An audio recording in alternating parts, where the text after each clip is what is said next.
Você sabe qual foi a importância da Revolução Francesa e como ela influenciou a política ocidental? Ou então como surgiram os termos direita e esquerda? Como ocorreu a queda do antigo regime? Se a sua resposta for não, para qualquer uma dessas perguntas, relaxa que eu vou te explicar. Vamos começar com a queda do antigo regime. Para falarmos sobre a queda do antigo regime, precisamos saber alguns aspectos principais. Por exemplo, a política, que era totalmente absolutista, tendo o rei como representante de Deus na terra. Dependia-se da economia mercantilista e também dos pagamentos de impostos pelos membros que representavam a terceira classe, correspondente a 95% da população. A sociedade se dividia em três classes. A primeira era representada pelo clero, a igreja, que era responsável pelos registros de nascimento, falecimento, educação e dos hospitais.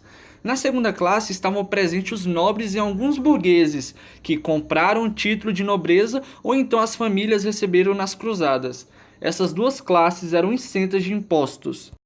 Essa pirâmide era sustentada pela terceira classe, que, como já foi dito, representava 95% da população, sendo eles pobres camponeses e alguns pequenos burgueses.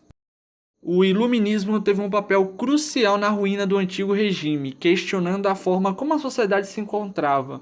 Na França, podemos associar a queda ao iluminismo. O aumento da população elevou proporcionalmente o descontentamento com a falta de alimentos e o excesso de impostos. A crise ocorrida nos anos de 1787 e 1788 por conta do fracasso no campo com a colheita de soja, o rei convoca uma assembleia para tentar resolver a crise, mas nenhum dos dois estados queriam abdicar de seus luxos. Depois da Assembleia, tivemos como consequência um marco histórico, a queda da Bastilha, que deu início à Revolução Francesa e posteriormente aboliu o antigo regime. Mas antes de tratarmos a fundo sobre a Revolução Francesa, falaremos do surgimento dos termos direita e esquerda dentro do meio político, que surgiu basicamente durante a Revolução Francesa, mais precisamente no período da Convenção, que ocorreu logo após a decapitação de Luís XXI. O período da Convenção tinha como questionamento principal quem iria governar o país com a queda do antigo regime e com a morte de Luís XXI. A convenção foi marcada pela presença de três partidos políticos que controlavam e administravam a França naquele período, sendo reuniões de forças políticas para governar o país. Os girondinos eram um desses partidos e representava a alta burguesia francesa e se assentavam à direita do local de votação. Por serem membros da alta burguesia, eles defendiam a ideia de lucro, trabalho, comércio e propriedade privada. Por conta disso, as pessoas que tinham em mente o posicionamento semelhante aos girondinos passaram a ser chamados de direita. Já do outro lado, o lado esquerdo, sentavam-se os jacobinos, que representavam os operários, os camponeses e os artesãos.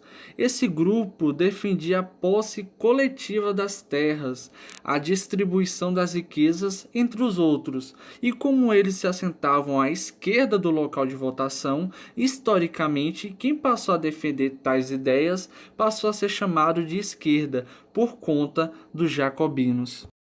E agora, por último, mas não menos importante, entraremos mais adentro do que se trata a Revolução Francesa, movimento que aconteceu entre os anos de 1789 e 1799, sendo ele o responsável pelo fim da aristocracia e pelo término do regime absolutista.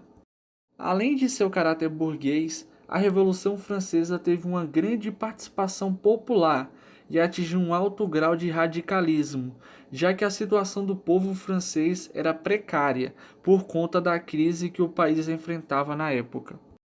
A Revolução foi um marco na história da humanidade, porque levou à universalização dos direitos sociais e das liberdades individuais a partir da Declaração dos Direitos do Homem e do Cidadão.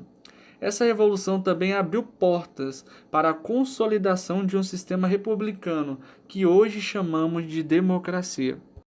Graças à revolução, O capitalismo rompeu as barreiras dos políticos feudais que estavam presentes na Europa Ocidental.